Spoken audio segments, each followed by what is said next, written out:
Hi, friends. Today, we're diving into an incredibly empowering topic: exercising for prediabetes reversal, empowering your pre-diabetic eradication. If you've been diagnosed with prediabetes, or even if you're just concerned about your blood sugar levels, you're in the right place. I'm going to take you on a journey through the types of exercise that make a difference, the best times to get moving, and the incredible physiological benefits that exercise offers for glucose metabolism and insulin sensitivity. So let's lace up those running shoes and get started. Actually, change that. Let's just make that sneakers because you don't have to become a runner. In fact, we're going to be talking about the kinds of movement that can really be powerful in reversing your prediabetes. So, just a review of something that we've talked about earlier in this series is remember the significance of knowing you are diabetic. It's actually a warning sign, but even better, it's a chance to turn things around. And exercise? Well, it's the superhero in this story. Research published in the Diabetes Care Journal shows that regular exercise improves insulin sensitivity and helps manage blood sugar levels, reducing your risk of progressing to full blown diabetes. So let's talk about the types of movement that come to your rescue. If you're looking to drop your blood sugar markers, there's a priority focus on various types of and times to exercise. So let's go over that. One of your top priority forms of movement is walking after meals. Walking is actually one of your best exercises. It helps to build your slow twitch muscle fibers, and those are the ones that have the most mitochondria. So, as you increase your slow twitch muscle fibers, you actually are adding powerhouses to your body. So, you're going to experience higher levels of energy. This does not happen with high intensity, real cardio activity. So, even if you're doing some of those other kinds of activity, make sure to include walking in your repertoire. Number two, doing cardio sorts of exercise in a fasting state. You will get the most benefits in terms of blood sugar if you do your aerobic exercise when you're fasting. For most people, that means in the morning before breakfast. Activities like brisk walking, cycling, swimming, jogging, all of those are workouts that increase your heart rate, they boost your circulation, and they're fantastic for your overall cardiovascular health. It's important to include some of this type of exercise in your routine. The third type of exercise is strength training, and you want to aim at doing that 2 to 3 times a week. The key is really finding a time that fits your schedule and ensures consistency. So don't underestimate the power of lifting weights. It can even be your own body weight, doing body weight exercises, you doing cardio with light weights in your arms or your ankles, whatever you're doing that builds lean muscle mass. That can even be hoeing in the garden, digging holes to plant trees, or other kinds of yard work. It doesn't have to be a sport. Anything you do that builds lean muscle mass is going to help your body to use glucose more effectively. And don't forget stretching and flexibility training. Stretching and warm up exercises are crucial for you to remember because you want to prevent injuries as you engage in other forms of exercise.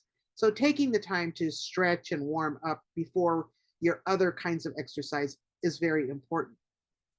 So you might be asking, how much exercise is enough? Once your after meal movement is consistent, I recommend aiming for at least 150 minutes of moderate intensity aerobic exercise each week. That might sound like a lot, but if you break it down, that's only half an hour, 5 days a week. And it doesn't even have to be a half-hour block.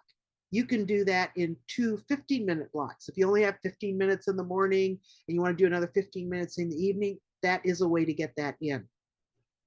If you add those 2 days of strength training for all your major muscle groups, you're going to be on track for a transformative impact. So, why does exercise and movement work so well? Well, let's dig into the science just a bit. Exercise works wonders by enhancing the way your body processes glucose and increasing your sensitivity to insulin. In fact, there was a study published in the Journal of Applied Physiology that found even a single bout of exercise improved insulin action in skeletal muscles. That means that your skeletal muscles, like your leg muscles, your arm muscles, were able to take glucose out of the bloodstream more effectively and easily after a single bout of exercise. So imagine the cumulative effects of regular exercise. One of the coolest things I think about exercise is the afterburn effect. It's also known technically as excess post exercise oxygen consumption, or EPOC. This means that your body continues to burn calories even after you finished working out. It's kind of like getting extra credit for your efforts. As you build muscle, you're also going to increase your basal metabolic rate. That means that even when you aren't moving, you're burning more calories per hour than you were before. And that can really add up. So you see, exercise isn't just about physical health, which is what we've talked about so far, but it's a stress buster too. That's vital because stress can contribute to insulin resistance by raising the levels of your stress hormones, things like cortisol and insulin, and they push fat storage, especially around your middle. That is one of the biggest causes of belly fat that is deposited in mid to later life. And that reflects the ability or inability, how it's making it harder for your body to use glucose effectively. Engaging in regular exercise helps to mitigate stress and its negative impact on your blood sugar levels. Monitoring your progress as you add movement to your day is also crucial. So keep a record of your workouts, blood sugar levels, and any changes you notice. It'll not only help you stay motivated, but it'll also provide valuable insights into what's working best for you. Speaking of progress, let me share a success story. Meet Dr. Mario. He was pre-diabetic, then diabetic as he was going through medical school, but he chose to ignore all the signs and symptoms. It wasn't until after he had graduated, was a practicing physician, that he realized he really could not ignore his diabetes any longer. Although he felt stuck, he decided to get into a program that would support him as he worked to reverse his type 2 diabetes at that point. He had started pre-diabetic, and because he didn't do anything about it, went into diabetes. Through a consistent exercise program with accountability within the program that he was in, and combining that with a healthy diet and understanding how to manage his stress better, he lost significant amounts of weight. He improved his insulin sensitivity and reversed his condition.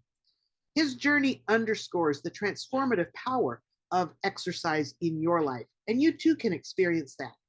As we wrap up today's session, remember, exercise isn't just about shedding pounds, it's a formidable tool for prediabetes reversal.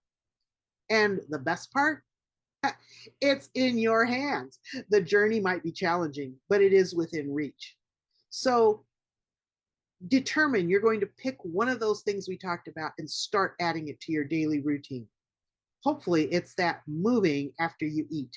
Instead of sitting in a couch in front of the TV, get up and start moving as soon as you put your fork down.